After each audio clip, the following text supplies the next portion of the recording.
मार्गदर्शन करावं। भगवा धरला नाही आम्ही भावनेच्या भरात। 350 वर्षापूर्वी छत्रपती शिव शंभू महाराजांनी तो रोवलाय तुळशी सारखा आमच्या दारात। धगधगता लावा स्वराज्याचा छावा, धर्मवीर छत्रपती श्री संभाजी महाराज की, पुण्यश्लोक छत्रपती श्री शिवाजी महाराज की। बोल सियापति रामचंद्र की, पवन सुत हनुमान की, उमापति महादेव की, बोलो जी भाई सब संतन की, सनातन हिंदू धर्म की, गौ माता की, भारत माता की, छत्रपति शिवाजी महाराज की, धर्मवीर छत्रपति संभाजी महाराज की। बोल पार्वती पते हर हर। हिंदवी स्वराज्याचे सरसंस्थापक छत्रपती शिवरायांना मानाचा मुजरा करतो। भारतीय राज्यघटनेचे शिल्पकार भारतरत्न डॉक्टर बाबासाहेब आंबेडकर यांना मानवंदना अर्पित करतो। आज त्यांच्या प्रेरणेने या ठिकाणी आपण सगळे एकत्रित आलो आहोत। हे खऱ्या अर्थानं छत्रपती शिवरायांचा विचार हा सामान्य माणसांमध्ये तरुणांमध्ये रुजवण्याचं काम करतात। असे आदरणीय संभाजीराव भिडे गुरुजी, सन्माननीय प्रकाश आंबेडकरजी, चंद्रकांत दादा पाटीलजी, प्रकाश अण्णा आव्हाडेजी, त्याचप्रमाणे या ठिकाणी उपस्थित अशोक मानेजी, सुरेश हळवणकरजी, आमचे लोकप्रिय खासदार धैर्यशील मानेजी, लोकप्रिय आमदार ज्यांनी मला निमंत्रित केलं ते डॉक्टर राहुल आव्हाडेजी, श्रीमती पल्लवी पाटील, श्री महाजन गुरुजी, श्री प्रसाद जाधव, श्री मंगेश मस्कर, मंचावरील सर्व मान्यवर आणि या ठिकाणी जिथपर्यंत माझी नजर जाते मला भगवं वादळ दिसतंय असे सगळे या ठिकाणी उपस्थित माझ्या सर्व धर्मप्रेमी भगवाप्रेमी भगिनी आणि बंधूंनो, आज मला अतिशय आनंद आहे की ज्यांच्याबद्दल म्हटलं गेलं देश धर्म पर मिटने वाला शेर शिवा का छावा था, महापराक्रमी परम प्रतापी एक ही शंभू राजा था, असे छत्रपती संभाजी महाराज यांच्या अतिशय भव्य सुंदर अशा पुतळ्याचं अनावरण करण्याची संधी या ठिकाणी मला मिळाली। मी खऱ्या अर्थानं ही जी काही स्मारक समिती आहे, आमचे भिडे गुरुजी आहेत, आमचे खासदार आमदार मंत्री महोदय आहेत आणि आपण सगळे आहात, आपल्या सर्वांचे आभार मानतो की हे पुण्यकर्म करण्याची संधी आपण मला दिली। खरं तर आजचा दिवस माझ्याकरता इतका पुण्यवान आहे। इचलकरंजीत आल्यानंतर पहिल्यांदा महाराजांच्या प्रतिमेला नमन करण्याची संधी मिळाली, त्यानंतर छत्रपती संभाजी महाराजांच्या प्रतिमेला नमन करण्याची संधी मिळाली। इथनं मी सांगलीला चाललो आहे, त्या ठिकाणी पुण्यश्लोक अहिल्यादेवी होळकर यांच्या पुतळ्याचं उद्घाटन आम्ही करणार आहोत आणि तिथनं पुण्याला जाऊन पुन्हा छत्रपती शिवाजी महाराजांच्या एका स्मारकाचं उद्घाटन करणार आहोत। त्यामुळे आजचा खरा हा दिवस हिंदवी साम्राज्याला पूर्णपणे समर्पित अशा प्रकारचा दिवस आज मला व्यतीत करण्याची संधी मिळाली आहे, याचा मला अतिशय आनंद आहे। मी पहिल्यांदा तर अभिनंदन करेन इथल्या समितीचं की ज्यांनी अतिशय पुढाकार घेऊन मोठ्या प्रमाणात लोकसहभागातून हा पुतळा या ठिकाणी उभारला। याचा खालचा भाग जरी शासनाच्या माध्यमातून आपले खासदार साहेब आमदार साहेब यांनी तयार केला, तथापि मला ही गोष्ट अतिशय मनापासून आवडली की आपल्या छत्रपतींचा पुतळा, आपल्या युवराजांचा पुतळा हा जनसहभाग त्याच्यामध्ये असणं हे अत्यंत महत्वाचं आहे।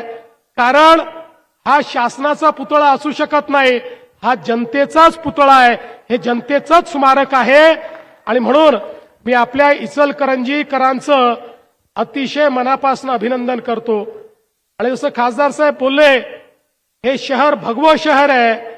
या शहरामध्ये छत्रपती शिवाजी महाराजांच्या प्रेरणेनं या ठिकाणी एक जे तेज आम्हाला पाहायला मिळतं ते खरोखर अत्यंत महत्वाचं आहे. आणि ही देखील मला असं वाटतं उत्तम योगायोग आहे की एकीकडे महाराज आणि दुसरीकडे छत्रपती संभाजीराजे यांचे दोन्ही पुतळे आपल्या सगळ्यांना या गोष्टीचं स्मरण देत राहतील की आज आपण भगव्या टोप्या, भगवे फेटे आणि भगवा झेंडा घालून, झेंडा हाती घेऊन या ठिकाणी राहू शकतो. कारण छत्रपती शिवाजी महाराज होते. महाराज नसते तर कदाचित हा भगवा रंग कुठेही दिसला नसता.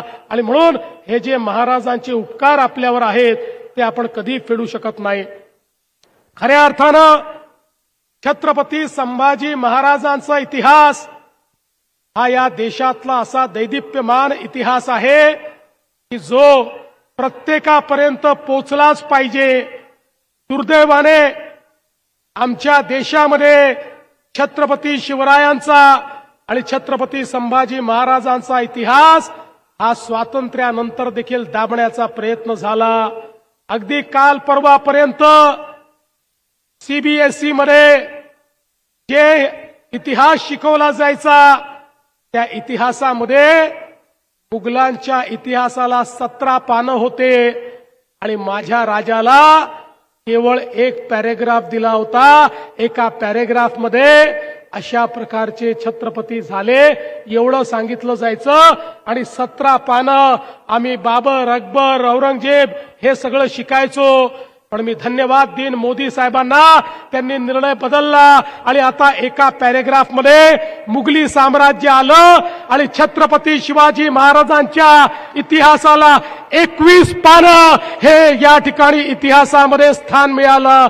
आणि संपूर्ण मराठी आणि हिंदवी स्वराज्य जे आहे या स्वराज्याचा इतिहास आता आपल्या मुलांना शिकायला मिळतो. खरा इतिहास आपल्या जनाजनापर्यंत पोहोचवण्याचं काम आपण केलं.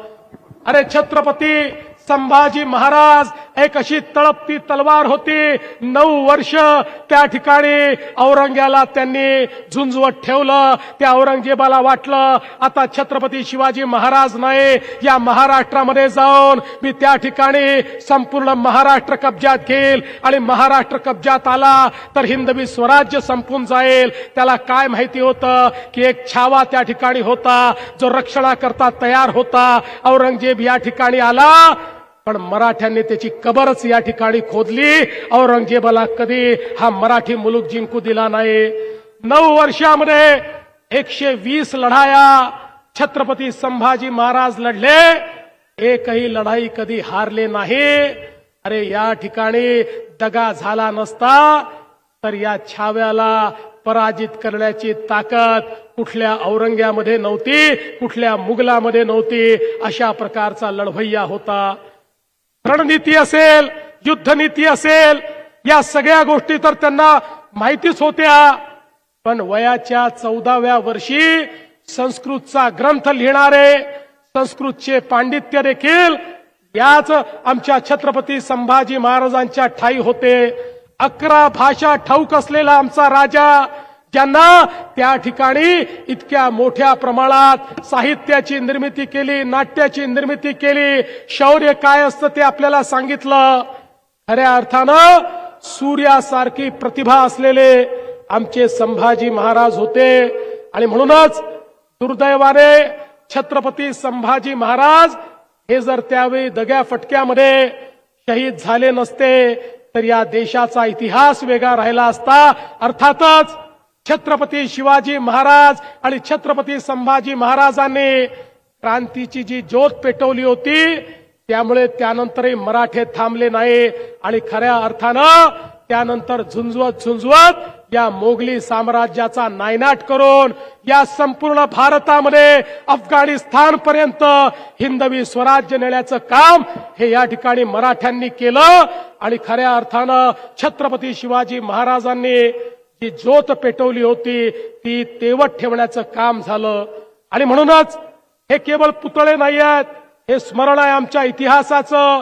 त्या दैदिप्यमान कारकिर्दीचं ज्याच्यामुळे आज आम्ही स्वाभिमानाने उभे आहोत. हा स्वाभिमानाचा पुतळा आहे. हा एक असा पुतळा आहे की ज्याने आपल्याला स्मरण येतं की या व्यक्तीने देव देश आणि धर्म सोडला नाही. शरीराची खांडोळी झाली पण प्रत्येक खांडोळीतून त्या ठिकाणी छत्रपतींचं नाव येत होतं, हिंदू धर्माचं नाव येत होतं. अशा प्रकारे तेजाने तळपत असलेलं हे व्यक्तिमत्व आज आमच्या सर्वांना एवढंच सांगताय, आम्हाला देखील जातीपातीच्या भिंती तोडून या ठिकाणी एक राहावं लागेल. आमचं हिंदुत्व, आमचा भगवा ध्वज, आमचा भगवा धर्म हे आपल्याला त्या ठिकाणी शाबूत ठेवावं लागेल.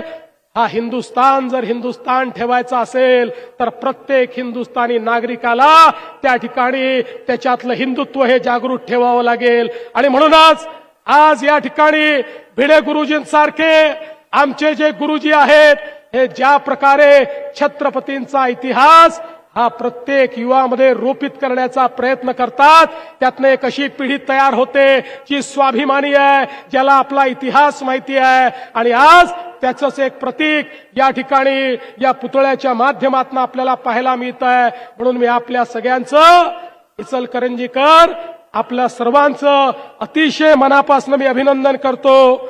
आज अनेक आपण विकास कामांचंही उद्घाटन करणार आहोत. त्याकरता आपण वेगळा कार्यक्रम घेतलाय, त्याबद्दलही आपल्याला शुभेच्छा देतो. आणि अर्थातच माननीय खासदार साहेब आणि माननीय आमदार साहेब, इचलकरंजीचा पिण्याच्या पाण्याचा प्रश्न सोडवल्याशिवाय देवाभाऊ शांत बसणार नाही हे आश्वासनही आपल्याला या निमित्ताने देतो.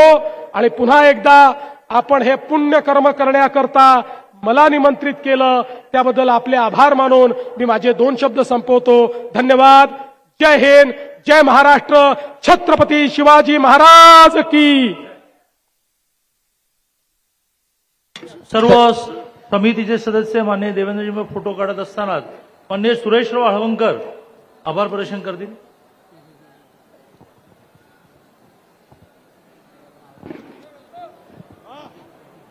आज राज्याचे सन्माननीय मुख्यमंत्री यांच्या शुभ हस्ते शंभू तीर्थाचं उद्घाटन झालं. भिडे गुरुजी, गजाभाऊ महाजन, चंद्रकांतदादा पाटील, सर्वांनी बसून घ्यायचं. प्रकाश आवाडे, राहुल आवाडे आणि आपले खासदार धनंजय महाडिक आणि सकाळच्या प्रहरी अतिशय मोठ्या संख्येने